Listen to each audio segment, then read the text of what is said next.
الله من الشيطان الرجيم.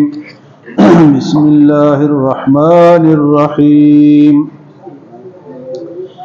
إن هؤلاء ليقولون إن هي إلا موتتنا الأولى وما نحن بمنشرين فأتوا بآبائنا إن كنتم صادقين أهم خير أم قوم تبع والذين من قبلهم أهلكناهم إنهم كانوا مجرمين وما خلقنا السماوات والأرض وما بينهما لاعبين ما خلقناهما إلا بالحق ولكن أكثرهم لا يعلمون إن يوم الفصل ميقاتهم أجمعين يوم لا يغني مولا عن مولا شيئا ولا هم ينصرون إلا من رحم الله إنه هو العزيز الرحيم.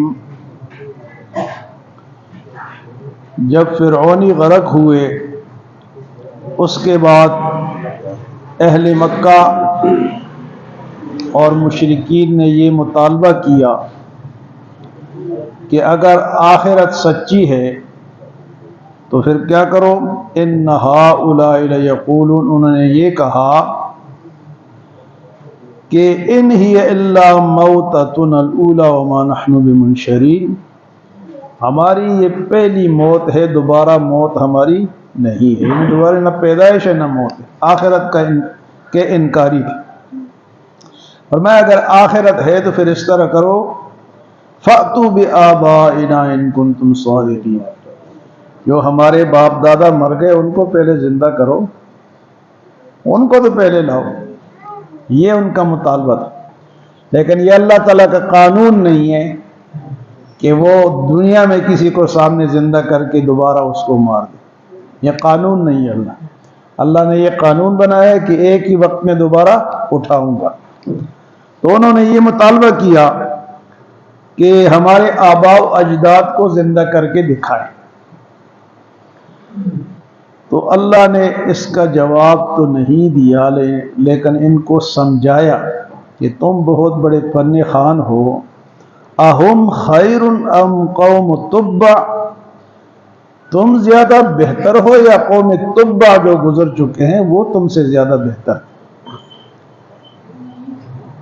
قوم تبع کے علاوہ فرمایا والذین من قبلہم، اس کے علاوہ بہت ساری قومیں گزری ہیں. قوم تبع بھی گزری ہے اور قوم عاد، قوم سمود، قوم فرعون، یہ بھی تم سے پہلے گزری ہیں اور وہ تم سے زیادہ مضبوط لوگ تھے.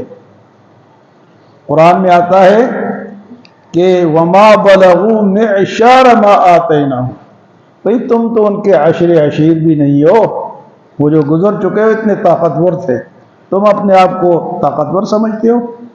وہ جو گزر چکے وہ بھی تم سے زیادہ طاقت والے. یہاں جو بتانے کی آج آپ کو بات ہے وہ قوم تبع کی ہے. یہ تبع ایک بادشاہ تھا یمن کا. جس طرح فرعون مصر کے بادشاہ تھے، تبع یمن کے بادشاہ تھے. اور ان میں دو تین مشہور تھے، ایک تھا چھوٹا، ایک تھا درمیانہ اور ایک تھا سب سے بڑا. یہ جو درمیانہ تھا نا، اس نے تقریباً عرب اور شام اور مصر اور ان علاقوں پہ اس کی حکومت تھی.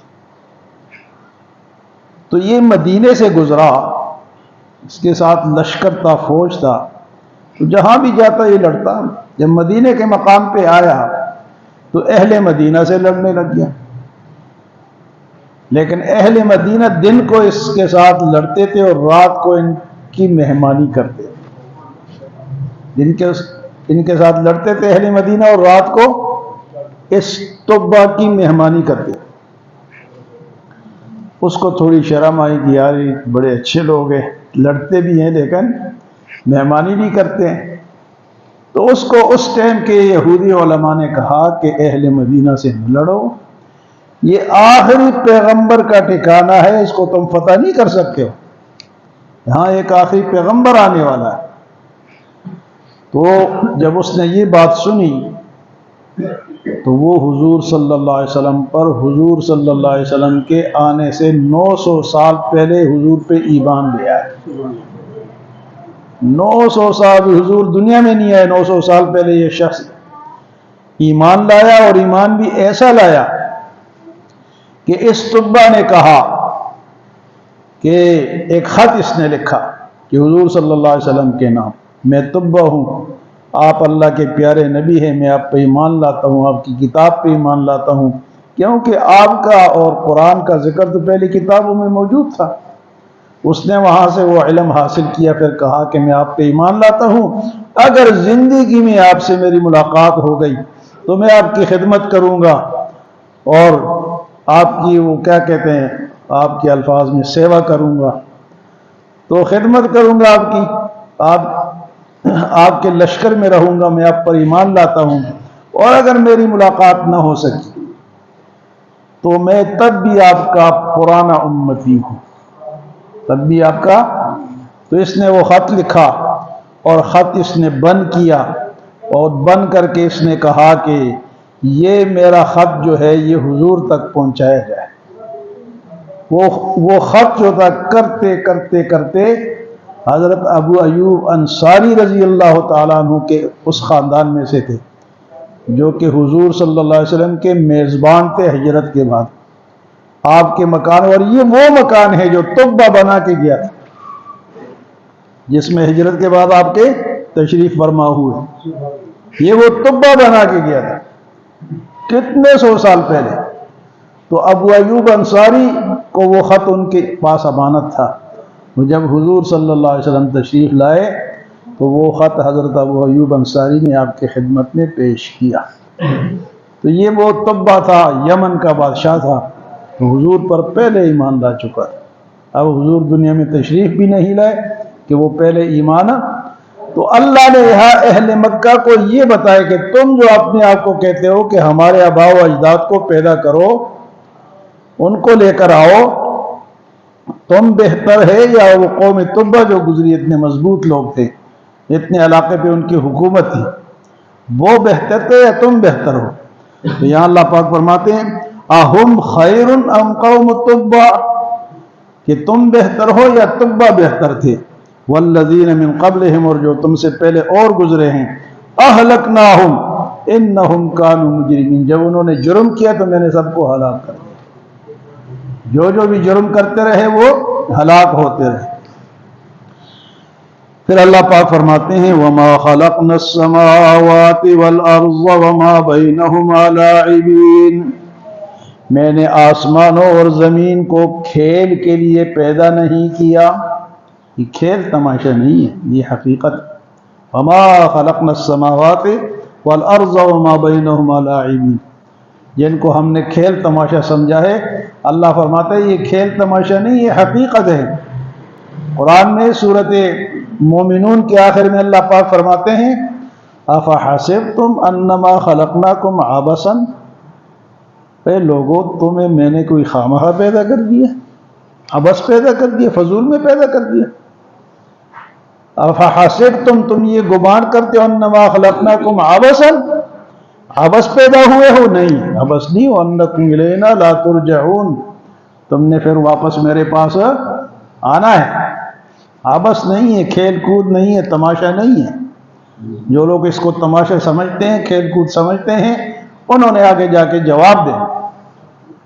فرمایا کہ وما خلقنا السماوات والارض وما بینہما لاعبین ما خلقناہما الا بالحق، میں نے اس کو سچائی کے ساتھ پیدا کیا، ولیکن اکثرہم لا یعلمون، لیکن اکثر لوگ نہیں جانتے، وہ ان کے اوپر سے بات گزر جاتی ہے۔ کئی ایسے لوگ ہوتے ہیں نا جو غور سے نہیں سنتے، تحقیق نہیں کرتے، ان کے اوپر سے، سروں کے اوپر سے بات گزر جاتی ہے، وہ جیسے آئے تھے ایسے واپس چلے جاتے ہیں مری تک، بابا جلال شاہ تک۔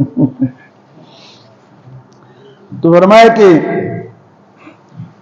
یہ کھیل کود کے لیے پیدا نہیں ہوئے، ان یوم الفصل میقاتہم اجمعین، بے شک لوگوں کے ملاقات کے لیے ایک وقت مقرر ہے، وہ ایک فیصلے کا دن ہے، وہ دن آئے گا وہ دن کیسا ہوگا؟ یوم لا یغنی مولا عن مولا شیئا، کوئی دوست کسی دوسرے دوست کی مدد نہیں کر سکے گا، کوئی دوست کسی دوسرے دوست کی مدد، یوم لا یغنی مولا عن مولا۔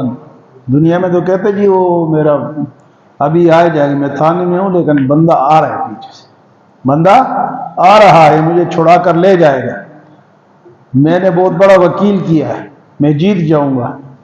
لیکن وہاں یہ سوال نہیں ہوگا، یوم لا یغنی مولا عن مولا شیئا ولا هم ینصرون، اور نہ کہیں سے مدد آئے گی جس کا انتظار کیا جائے کہ ابھی آیا ابھی آیا، ابھی میری ضمانت ہو رہی ہے، ابھی فلاں ہو رہا ہے۔ بڑوں بڑوں کی ضمانت یہاں نہیں ہوتی ہے، تو وہاں کس طرح ہوگی؟ جو ایک دفعہ شکنجے میں آ جاتا ہے نا، اکثر آپ جا کے جیل میں دیکھو بے گناہ لوگ پڑے ہوں گے، بے گناہ، کئیوں پہ تو کیس بھی نہیں ہے، بس پکڑ لیا اندر کر لیا، بڑا ظلم نہیں ہے؟ ایک آدمی تھا اس کو موت کی سزا ہوئی، وہ کسی بزرگ کے پاس گئے، جی کوئی دعا کرو، اس کے لاحقین بزرگ کے پاس گئے کہ ہمارا بندہ جو ہے یہ اس نے قتل نہیں کیا، قتل سزائے موت اس کو ہوگی۔ تو